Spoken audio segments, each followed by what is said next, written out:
ہاں ہاں، اگر کوئی کسی کو قتل کر دے اور پھر مقتول کے بھائیوں سے کہے کہ یہ نصیب میں لکھا ہوا تھا کہ اس کو میں ماروں گا، تو اس کا کیا جواب ہے؟ بہت آسان جواب ہے، آپ اس کو قتل کر دیں، بولیں تیرے نصیب میں بھی یہ لکھا ہوا ہے۔ کیا خیال؟ زمین میری تم کاش کرو، نفع آدھا میرا آدھا تیرا، یا زمین میری تم کاش کرو، میرے لیے سال میں اتنا پیسہ دے دو، اس مسئلے کی وضاحت کریں۔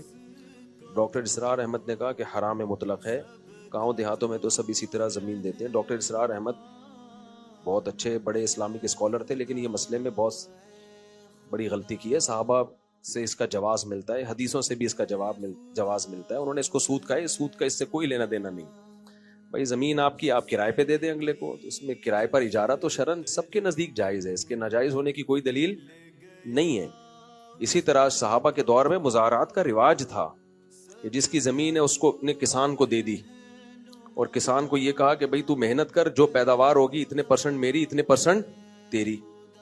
اب اس پہ بعض لوگوں کو اشکال ہوتا ہے کہ زمیندار تو بیٹھ کے کھا رہا ہے، بیٹھ کے نہیں کھا رہا، اس کی زمین استعمال ہو رہی ہے، کسی کا پیسہ استعمال ہوتا ہے، کسی کی محنت ہوتی ہے، جو غریب آدمی ہے وہ محنت کرتا ہے، جو پیسے والا آدمی بیٹھ کے کھاتا ہے، تو یہ تو اللہ کا بنایا ہوا نظام ہے۔ اگر پیسے والے نے بھی بیٹھے بغیر کھانا تھا تو پیسے کا فائدہ کیا ہوا اس کا؟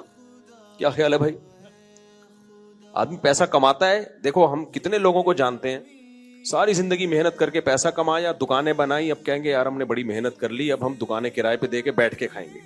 تو یہاں بھی اشکال ہوگا، یار تم دکان دے دی، اگلا دکان سے بزنس کر رہا ہے، محنت وہ کر رہا ہے، شٹر وہ بند کر رہا ہے، تالا وہ ڈال رہا ہے، ساری چیزوں کی حفاظت وہ کر رہا ہے، تم یہاں بیٹھ کے کھا رہے ہو، تو اس کو سود کہا جا سکتا ہے؟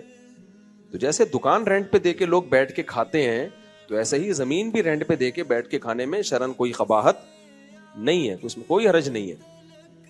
ہاں ایک چیز ناجائز ہے اس میں جو حدیث میں ممانعت ہے، وہ یہ ہے کہ جب زمیندار زمین کسان کو دے گا تو، اور کسان کو یہ کہا کہ پوری زمین پہ تم نے ٹماٹر اگانے ہیں مثلاً، تو یہ جائز نہیں ہے کہ یہ والے ٹکڑے سے جو پیداوار ہوگی یہ تمہاری ہوگی، باقی ساری کس کی ہوگی؟ میری، کیونکہ اس بات کا امکان ہے کہ اس ٹکڑے میں پیداوار ہی نہ ہو، یا اس میں کم ہو، یا اس میں بہت زیادہ ہو جائے۔